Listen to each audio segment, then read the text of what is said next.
Para sa mga balita sa labas ng bansa, freedom of expression sa internet patuloy na bumababa dahil sa pag-censor at ginagawang surveillance umano ng mga pamahalaan sa mundo. At black box ng bumagsak na Russian airline, inaalis na kung ano ang natuklasan ng mga otoridad. Alamin natin sa Globalita ni Pauline Requesto.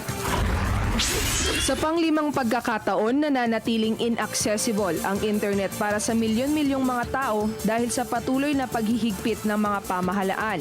Sa inilabas na ulat ng Freedom House, profit organization, kanilang siniyasat ang may mahigit 60 gobyerno sa buong mundo at mga pulisiya nila hinggil sa pag-censor ng online content, electronic surveillance at mga parusang maaari nilang ipataw sa kanilang mamamayan kaugnay sa kanilang online activities.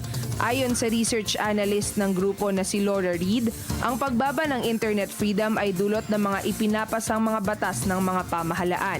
Samantala, hindi umano tinamaan ng missile ang bumagsak na eroplano ng Russia nitong Sabado at hindi rin umano gumawa ng distress call ang piloto bago nawala ang eroplano sa himpapawid ayon sa isa sa mga nag-iimbestiga sa nangyaring insidente. Patuloy pang sinusuri ang black upang lalo pang makakuha ng impormasyong makatutulong na malaman ang tunay na dahilan ng pagsabog. Samantala, una nang itinanggi ni Metrojet Deputy Director Alexander Smirnov na technical fault at pilot error ang posibleng sanhi ng aksidente. Pero ayon kay Smirnov, ang tanging dahilan lang umano para magkapira-piraso ang eroplano sa himpapawid ay kung mayroong specific impact, mechanical o physical influence sa eroplano. Para sa Telebisyon ng Bayan, Pauline Requesto.